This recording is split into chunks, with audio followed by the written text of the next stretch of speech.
पंडित जी से लिपट लिपट करके लोटपोट हो रही है, पंडित जी को फंसाने का प्रयास कर रही है। पंडित जी भी फंसे कि नहीं फंसे हो तो चर्चा का विषय नहीं है, लेकिन फिल्म में ये सब दिख रहा है। ये भगवा पहन करके एक दूसरे को जबरदस्ती आलिंगन करते हैं, तब हमारे देश का संस्कृति और भगवा खतरे में नहीं पड़ता है। हमारे देश में सैनिकों की हत्या करा करके प्रधानमंत्री कहता है कोई नहीं घुसा है, तब हमारा भगवा खतरे में नहीं पड़ता है। मेरे दोस्तों, ये रंग का सवाल नहीं है, ये देश की सुरक्षा का सवाल है।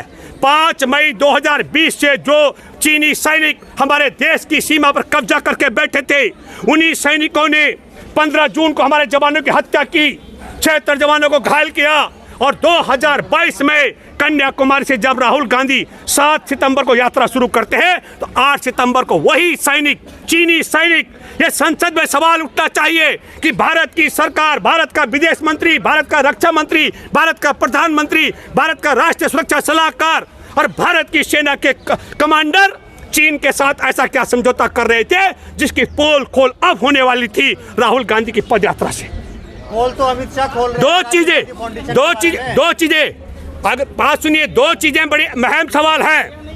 एक बड़ा सवाल है, अगर इन्होंने तय करके बिठा रखा था उन जवानों को, 16 दौर की बात हो चुकी थी, 16 दौर तक भारत की सरकार गिड़गिड़ाती रही, तब चीनी सैनिक वापस नहीं गए। अब ये सवाल उठा रहे हैं कि भाई चीन ने कुछ पैसा दिया है, और चीन ने पैसा दिया, उसके लिए सारी एजेंसियां तुम्हारे पास हैं। चीन ने पैसा दिया, हमारे देश के अंदर जब किसी गरीब गुरबा को कोई अपराध आरोपी बनता है, उसके घर पर बुलडोजर चला जाता है। लेकिन आज तक मुद्रा पोर्ट, अदानी के मुद्रा पोर्ट पर बुलडोजर नहीं चला। आज तक हमारे देश के प्रधानमंत्री नरेंद्र मोदी के बलात्कारी बापू आसाराम के आश्रमों पर बुलडोजर नहीं चला।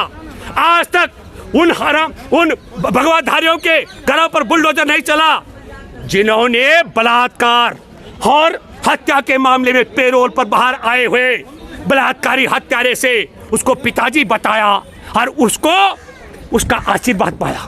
और न बुलडोजर चला आज तक वो संत चिन्मयानंद के स्कूल और घरों पर, जिसने अपनी कॉलेज की लड़कियों से नग्न होकर के मालिश करवाया।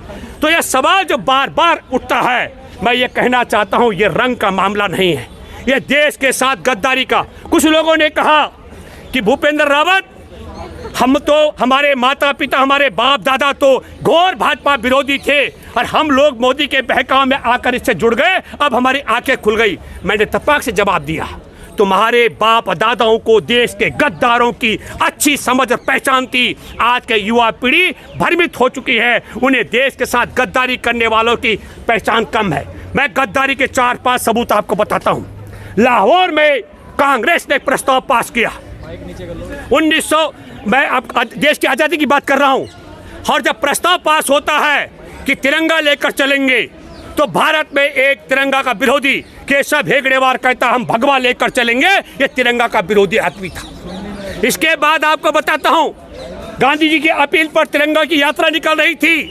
मैसूर के राजा ने 40 कांग्रेसियों की तिरंगाधारियों की हत्या की।